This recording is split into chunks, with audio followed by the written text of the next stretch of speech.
Saudara-saudara, hari ini berbicara tentang kebangkitan potensi. Potensi kita itu butuh sebuah iklim supaya potensi itu bisa bangkit, saudara. Iklim yang baik, yang mendukung supaya potensi itu bisa bertumbuh. Kalau saudara menanam tanaman, menanam benih dan menanam tanaman kita, maka kita akan menunggu sampai iklimnya bagus, Kenapa? Kalau iklimnya bagus, maka pertumbuhannya juga cepat, saudara. Tapi kalau iklim tidak baik, maka kita harus mengusahakan bagaimana caranya supaya tumbuhan yang kita tanam ini dia tetap bisa bertahan sekalipun ada di iklim yang tidak baik. Saudara, iklim sangat mempengaruhi. Itu sebabnya mungkin tumbuh-tumbuhan di dataran tinggi berbeda dengan tumbuh-tumbuhan di perkotaan seperti ini, saudara. Saudara kalau lihat tumbuh-tumbuhan misalnya di daerah Lembang sana, di daerah Puncak, bagus-bagus gitu ya. Kenapa? Karena iklimnya mendukung, saudara. Begitu kita bawa di rumah kita atau mungkin di dekat kita, kalau kita tidak bisa menciptakan iklim yang baik, maka pertumbuhannya sulit. Saya nggak tahu nih ahli-ahli tanaman, saya kurang ahli dalam tanaman. Tapi iklim sangatlah mempengaruhi pertumbuhan. Hari ini saya percaya bahwa kita dipanggil untuk menciptakan iklim.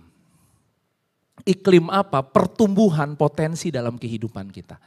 Kita menciptakan iklim di rumah supaya dalam rumah kita itu potensi-potensi bisa bangkit. Kita menciptakan iklim di pernikahan kita. Kita menciptakan iklim ketika kita mendidik anak-anak kita. Kita menciptakan iklim di kantor tempat kita bekerja. Saudara mungkin kalau orang bekerja gini, aduh susah pak, jualan susah, targetnya susah. Berarti marketnya kita semua tahu. Salah satu cara yang lain yang kita bisa coba adalah kita harus buat iklim di tempat bekerja itu, saudara. Karena mungkin keadaan luar kita nggak bisa kontrol. Kita nggak bisa kendalikan, saudara. Tapi orang-orang yang bekerja bersama dengan kita bisa menciptakan iklim yang baik supaya mereka bisa potensinya semua keluar. Mereka jadi kerja dengan semangat, kerja dengan enjoy, kerja dengan seneng gitu loh. Nah, hari ini kita mau belajar bahwa apa yang Tuhan mau untuk kita kerjakan supaya iklim di dalam kehidupan kita itu baik untuk kita bisa bertumbuh bersama-sama. Sebelumnya kita baca dalam Mazmur 142 ayat yang keempat. Karena gini saudara, ngomongin iklim, berbicara iklim, tadi waktu saya merenung-renungkan ini, kita kan pengennya iklim yang baik gini, menurut kita. Benar ya saudara ya? Tapi kita lihat dalam Mazmur 142 ini Mazmurnya Daud. Ketika semangatku lemah lesu di dalam diriku, engkaulah yang mengetahui jalanku. Di jalan yang harus kutempuh, dengan sembunyi mereka memasang jerat terhadap aku. Artinya ada orang yang lagi berniat jahat nih sama Daud. Terus ayat 5. Pandanglah ke kanan dan lihatlah, tidak ada seorang pun yang menghiraukan aku. Tempat pelarian bagiku telah hilang. Tidak ada seorang pun yang mencari aku. Mencari Daud hari itu. Ayat 6. Aku berseru-seru kepadamu ya Tuhan. Kataku, engkaulah tempat perlindunganku, bagianku di negeri orang-orang hidup. Saya suka Daud ini selalu pakai kata-kata ini Dalam terjemahannya dikatakan selama aku hidup. Selama aku hidup engkaulah tempat perlindunganku. Ayat 7. Perhatikanlah teriakku sebab aku telah menjadi sangat lemah. Lepaskanlah aku daripada orang-orang yang mengejar aku, sebab mereka terlalu kuat bagiku. Saudara, Mazmur ini ditulis bukan ketika keadaan baik, saudara. Mazmur ini ditulis Kalau kita lihat dalam nyanyian-nyanyian ini, cerita-cerita ini, Daud sedang berseru-seru. Daud sedang mungkin berteriak-teriak. Kenapa? Karena sepertinya gak ada yang bisa menolong dia hari itu. Dia tidak tahu dia harus lari kemana. Bahkan tidak ada orang yang mau mencari dia untuk menolong dia hari itu. Dia telah menjadi sangat lemah. Dan di sini dikatakan, lepaskanlah aku daripada orang-orang yang mengejar aku sebab mereka terlalu kuat bagiku. Saudara, nyanyian ini dia nyanyikan di dalam sebuah gua. Gua yang hari ini kita akan belajar namanya adalah Gua Adulam. Saudara, Gua Adulam. Tempat ketika Daud itu dikejar-kejar. Jadi gini saudara ceritanya. Daud mendapatkan kemenangan melawan Goliat. Siapa yang di sini rindu kemenangan? Mau dapatkan kemenangan? Tapi gini ya saudara. Tidak semua kemenangan itu seperti yang kita pikirkan. Kenapa? Karena banyak kemenangan yang justru akan membawa kita untuk naik semakin tinggi lagi. Dan naik semakin tinggi lagi berarti tidak nyaman untuk kehidupan kita. Tadi pagi Pastor Vincent bilang murid-murid 3 orang murid yang dikasihi Yesus naik ke atas gunung. Dan ketika mereka lihat hal yang luar biasa di situ, mereka lihat Elia, mereka lihat penampakan Yesus dimuliakan di atas gunung. Mereka bilang gini, biar kita buat kemah. Saudara, Tuhan gak mau hari ini kita buat kemah di dalam kemenangan kita. Dan hanya berpikir, wah dulu ya kemenanganku. Saudara kenapa? Karena Tuhan itu mau bawa kita untuk naik lagi lebih tinggi lagi. Jadi kemenangan yang hari ini saudara doakan, kemenangan yang saudara hari ini harapkan, di dalamnya itu terkandung gitu ya. Ada banyak masalah mungkin di dalamnya. Kita tadinya karyawan biasa saudara. Terus minta Tuhan aku pengen jadi pengusaha. Wih, kita punya modal, ya kita jadi pengusaha. Waduh saudara, begitu jadi pengusaha memang gampang. Pengen balik lagi, aduh kayak dulu aja deh, aku digaji aman gitu kan. Jadi pengusaha, aduh ya. Kenapa? Karena kan usaha naik turun gini saudara.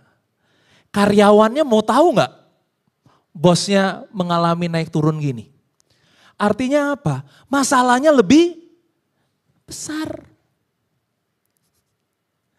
Masalah yang besar artinya hari ini kemenangan yang kita minta, di belakangnya mengikuti ada tanggung jawab mungkin ya saudara. Bukan hanya sekedar ngomong masalah.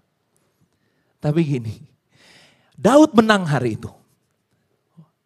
Orang mengeluh-elukan Daud. Tidak berhenti sampai situ.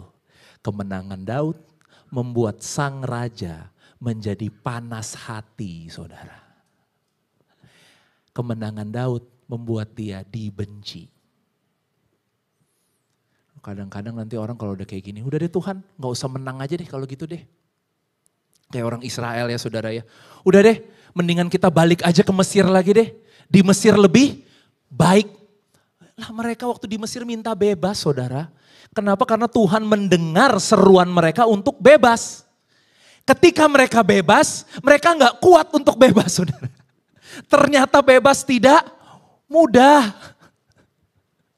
Mereka minta budakin lagi kami.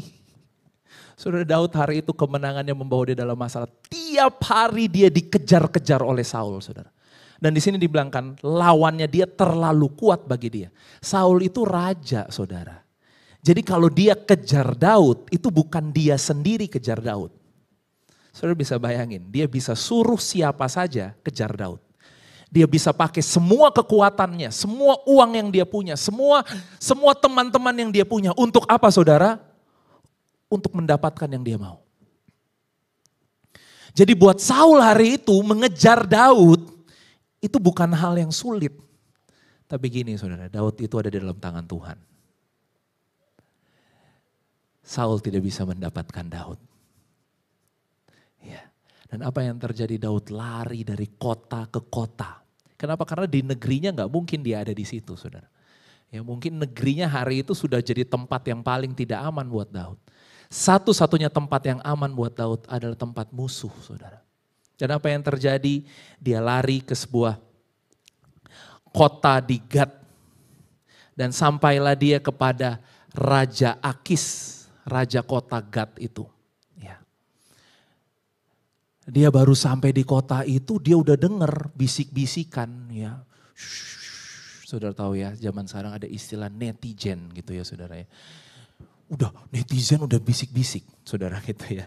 Dan pegawai-pegawai Akis, mereka ternyata omongan mereka adalah gini, bukankah ini Daud? Bukankah dia yang orang-orang menyanyikan sambil menari mengalahkan beribu-ribu musuh? Ya, Saul mengalahkan beribu-ribu tapi Daud mengalahkan berlaksa-laksa musuh. Ini orang yang hebat nih, gitu ya. Saudara lihat ya, musuh bisa mengenal Daud, tapi hari itu karena Daud lagi ketakutan, lagi dalam pelariannya dia, saudara. Ketika orang ngomong gitu dia jadi takut, jadi insecure, saudara.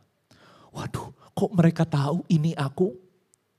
Akhirnya dicatat, Daud pura-pura menjadi orang yang gila, saudara. Dia menjadi orang yang gila, dia pura-pura garuk pintu. Dia biarkan air liur meleleh di janggutnya, saudara. Dia bikin karena dia ketakutan. Ini orang yang gini, mungkin bahasa saya gini ya saudara, musuh lihat Daud itu ketakutan. Tapi karena Daud hari itu sedang ada dalam pelariannya dia, sedang ada di dalam rasa tidak amannya dia, harusnya musuh kan yang ketakutan. Ini gantian Daud yang ketakutan, saudara. Sampai Daud berpura-pura jadi orang gila. Karena dia pura-pura jadi orang gila, Akis bilang gini, emang kurang orang gila di negeri ini? Udah usir aja orang itu, nggak usah dia ada di sini. Akhirnya larilah Daud. Saudara, dia nggak tahu dia mau lari kemana lagi. Sampailah dia ke dalam sebuah gua yang bernama Gua Adulam, saudara. Saudara bisa lihat, sebelum potensi bangkit, kita pikir ketika dia mengalahkan Goliat, itu adalah momen di mana dia menjadi raja. Enggak, saudara. Itu belum. Masih 17 tahun kurang lebih setelah kejadian itu dia baru jadi raja, saudara. Jadi itu hanya satu musim yang mungkin gini, ngapain ya kemarin aku menang, ternyata aku menang, aku ada di dalam masalah hari ini. Dia lari ke Gua Adulam. Ya. Kita lihat dalam 1 Samuel 22 ayat 1 dan ayat 2. Gua yang tadinya menjadi tempat pelarian, tempat di mana dia berlindung, tempat di mana dia mungkin sudah tidak mengerti apa lagi yang harus dia lakukan. Tempat di mana dia dipenuhi dengan ketakutan, saudara. Tapi gini, dia mengubah iklim gua itu. Amin. Lalu Daud pergi dari sana, dari negeri Gad ya, dari kota Gad, Raja Akis. Dia pergi dari sana dan melarikan diri ke Gua Adulam. Ketika saudara-saudaranya dan seluruh keluarganya mendengar hal itu, pergilah mereka ke sana mendapatkan dia. Ya, dia disamperin sama keluarga-keluarganya. Ayat 2. Berhimpunlah juga kepadanya setiap orang yang dalam kesukaran. Setiap orang yang dikejar-kejar tukang piutang. Setiap orang yang sakit hati. Maka ia menjadi pemimpin mereka. Bersama-sama dengan dia ada kira-kira 400 orang. Saudara, waduh ini kan gua tempat pelarian. Ya, dia lari itu sendirian loh saudara. Karena keluarganya dengar, keluarganya samperin dia. Keluarganya nggak mau jauh-jauh dari dia. Dan bukan cuma keluarganya datang mendekat kepada dia saudara. Di sini dikatakan berhimpunlah orang-orang, bukan orang-orang hebat. Bukan tentara-tentara yang bisa belain Daud kalau nanti dikejar-kejar Saul. Saudara tahu nggak? Yang datang kepada Daud orang-orang galau. Ya enggak? Saya pernah sampaikan bahwa hidup kita tuh magnet, saudara. Magnet. Ya. Jadi kalau kita galau, nanti orang galau akan datang sama kita gitu loh. Kalau kita jadi orang yang bersemangat, ya orang-orang yang semangat datang sama kita. Ya. Mungkin hari ini kita bilang gini, kenapa ya Pak, kok gak ada orang baik ya yang nolongin aku. Mungkin hari ini kita yang harus jadi orang baik untuk nolongin orang lain, saudara. Kenapa? Kalau kita jadi orang baik, kita jadi magnet yang menarik orang-orang baik datang kepada kehidupan kita. Amin. Nah, gak bisa dijelaskan juga kenapa hari itu kok malah yang datang orang-orang dalam kesukaran, orang-orang yang utangnya banyak, dikejar-kejar piutang, setiap orang yang sakit hati, dan mereka minta Daud jadi apa? Pemimpin bagi mereka. Mungkin kalau Daud ini bisa ini bahasa kita ya saudara, gua kesini lagi lari, lagi ngumpet, kok malah disuruh jadi pemimpin. Nanti dulu deh, tuh kemarin tuh gara-gara aku dibilang mau jadi pemimpin. Aku kalahkan Goliat. Setelah itu nih masalah ini datang nih. Sekarang kalian lagi mau minta aku jadi pemimpin. Tapi saudara memang iklim gua itu berbeda saudara. Hari ini setiap saudara dan saya, kita punya masalah dalam hidup ini. Dan kadang-kadang kita pengen berlari. Kadang-kadang kita mencari tempat yang aman. Saudara, dimanapun engkau berada saat ini, Tuhan mau kehidupan kita bukan terus, gua Adulam bukan tempat galau-galauan saudara. Bukan tempat menangisi diri, ya, bukan tempat untuk merasa korban. Gua Adulam justru diubah menjadi tempat kemenangan saudara.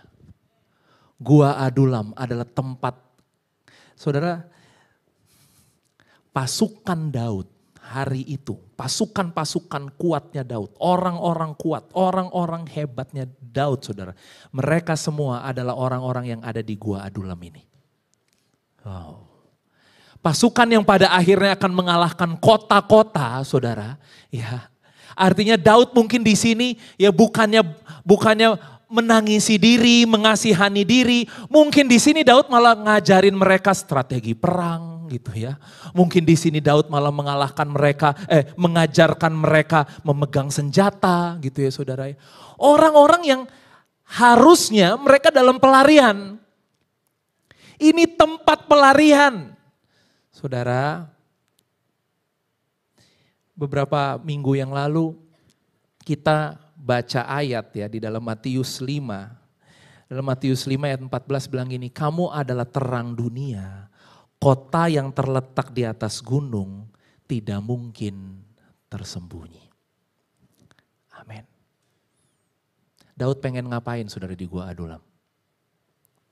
Sembunyi kan, pengen ngumpet kan. Firman-Nya bilang apa? Kamu terang dunia. Kota di atas gunung tidak mungkin.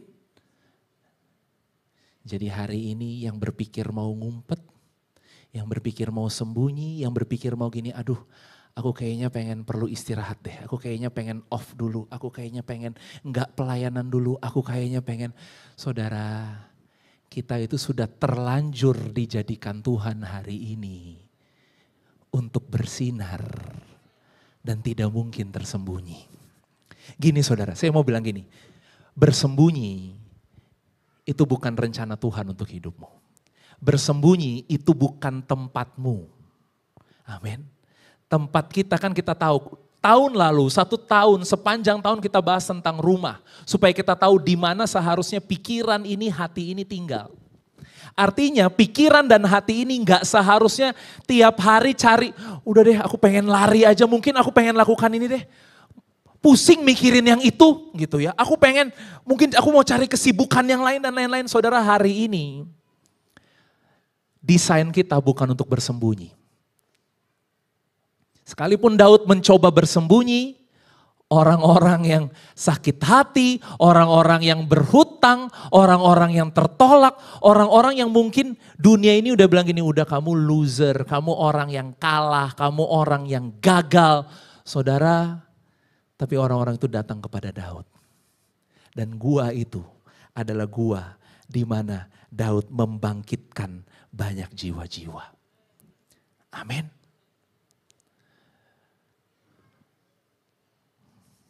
Kita lihat dalam 1 Samuel 30 ayat 1.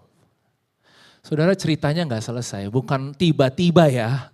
Gak tiba-tiba langsung orang-orang ini menjadi orang-orang yang kuat, orang-orang yang berubah gitu ya. Ternyata butuh perjalanan yang panjang. Kenapa? Karena dalam perjalanannya ada cerita ini nih. Ketika Daud serta orang-orangnya, nih orang-orang yang ada di Gua Adulam itu, sampai ke Ziklag pada hari yang ketiga, orang Amalek telah menyerbu tanah Negeb dan Ziklag. Ziklag telah dikalahkan oleh mereka dan dibakar habis. Perempuan-perempuan dan semua orang yang ada di sana, tua muda telah ditawan mereka. Dengan tidak membunuh seorang pun, mereka menggiring sekaliannya kemudian meneruskan perjalanannya. Ketika Daud dan orang-orangnya sampai ke kota itu, tampaklah kota itu terbakar habis. Jadi ini kota yang mereka kalahkan. Bayangin ya, Daud di dalam gua itu ya, dia bisa tetap mengalahkan kota-kota, merebut kota, saudara. Dan salah satunya adalah Ziklag ya. Nah, ketika mereka sampai di kota itu, tampaklah kota itu terbakar habis dan istri mereka serta anak mereka yang laki-laki dan perempuan telah ditawan. Lalu menangislah Daud dan rakyat yang bersama-sama dengan dia itu dengan nyaring. Sampai mereka tidak kuat lagi menangis. Saudara bayangin gak menangis kayak gimana nih? Zaman sekarang kan ada orang bahasanya gini, Pak udah gak bisa nangis. Udah gak ada air matanya gitu ya. Sampai gak kuat lagi menangis.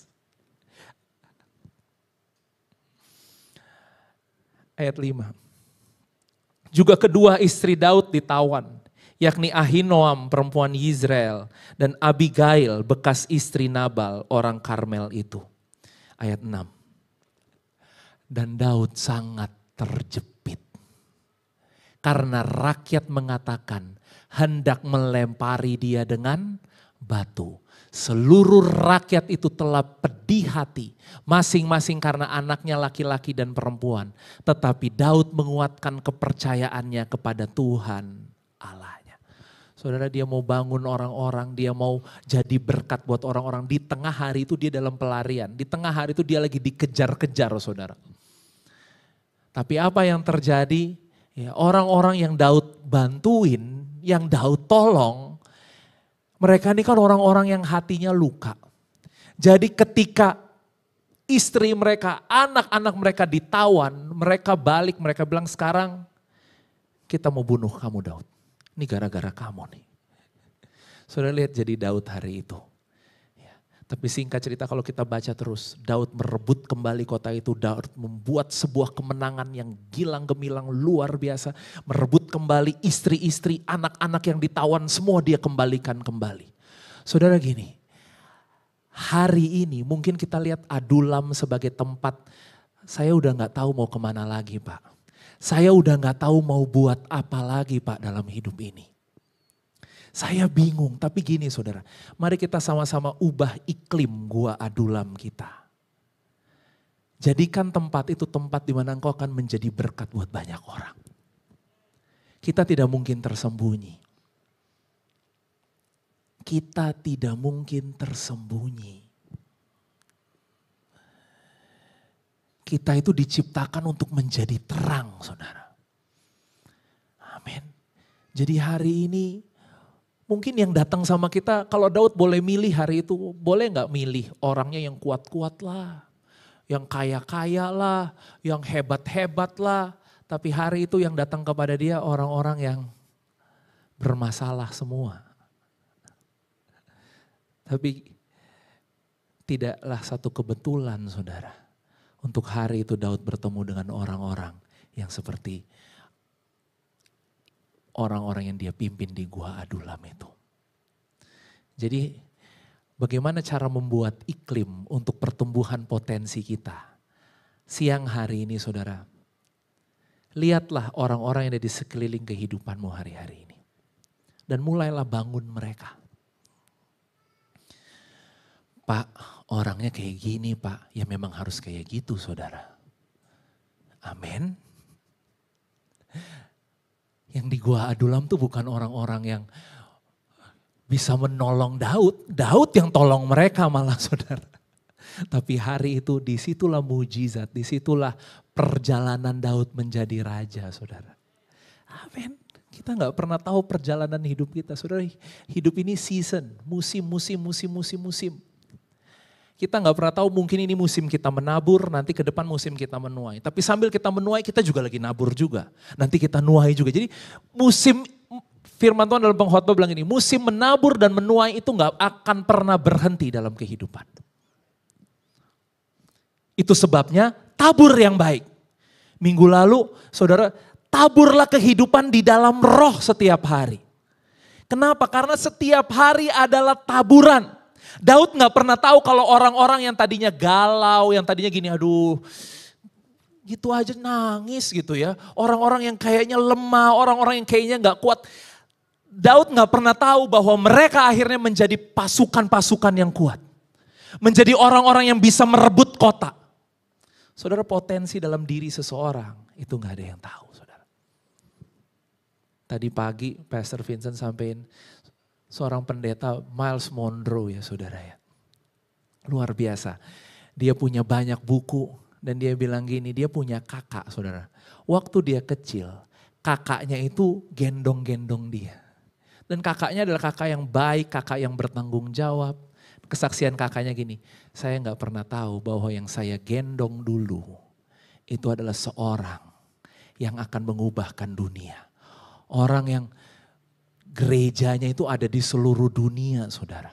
Bukunya itu memberkati jutaan orang.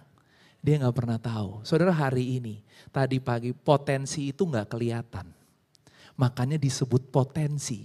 Kalau hari ini saudara masih bisa lihat, ya, kalau hari itu Daud bisa melihat orang-orang yang di Gua Adulam, wah kamu hebat ya, kamu bisa apa, kamu bisa apa.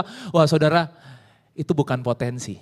Tapi karena potensi mereka semua terkubur dalam-dalam, di dalam kekecewaan, di dalam kesedihan, di dalam trauma, di dalam kegagalan, terkubur dalam-dalam.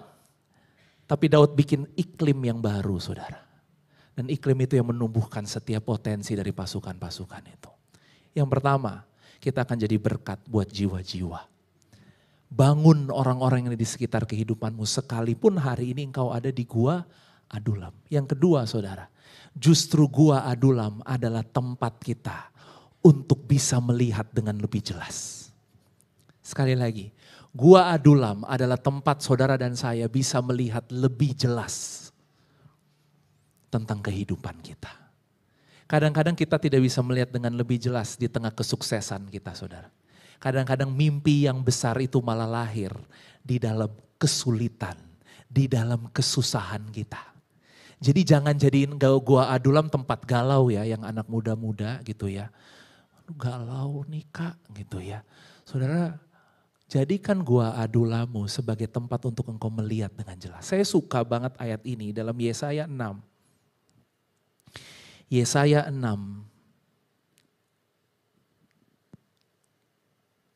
ayat yang pertama. Yesaya 6 ayat yang pertama. Yesaya itu keluarga sama Uzia. Uzia itu seorang raja ya saudara. Dan Yesaya adalah keluarga Uzia. Jadi ketika keluarganya meninggal, keluarganya mati ya. Saudara, bukan hanya dia merasa kehilangan. Tapi ada banyak hal yang pasti hari itu akan berubah dalam kehidupannya. Ya, berubah dalam mungkin keuangannya dia, berubah dalam mungkin pekerjaannya dia, berubah dalam banyak hal. Tapi gini saudara, dalam tahun matinya Raja Uzia, aku melihat Tuhan duduk di atas tahta. Saudara, waktu papa saya meninggal 2 tahun yang lalu, ayat ini benar-benar terngiang-ngiang setiap kali. Yang kita pikirkan adalah waduh ini kehilangan, ini duka cita. Tapi gini loh saudara, di tengah semuanya itu bisa gak kita melihat Tuhan? Dalam tahun matinya Raja Uzia, aku melihat Tuhan. Hari ini di Gua Adulam, bisakah hari ini kita melihat Tuhan? Makanya jangan yang dilihatin masalah terus. Jangan yang dilihatin orang yang gak baik terus sama kita. Saudara, kalau Daud hari itu mau drama, ya ini istilah saya, mau drama gitu ya saudara. Itu dia ngurusin orang-orang di Gua Adulam gak ada habis-habisnya saudara. Yang satu tersinggungan, nanti habis itu dia ngurusin lagi yang ini dia marah-marah, tiba-tiba yang ini dia kemarin kita lagi seminar buat anak, tiba-tiba yang ini dia tantrum gitu ya saudara. Ternyata yang tantrum itu katanya bukan cuma anak-anak gitu kan. Orang gede juga bisa tantrum. Saudara bayangin ya kalau Daud hari itu matanya cuma melihat orang-orang itu. Tiap hari hidupnya dipenuhi drama saudara. Ya. Pak itu hidup saya banget sekarang gitu ya misalnya. Berarti harus ada yang kita ubah cara lihatnya saudara. Amin. Ya. Pokoknya ya memang yang kayak gitu-gitu kita harus urusin gitu ya saudara.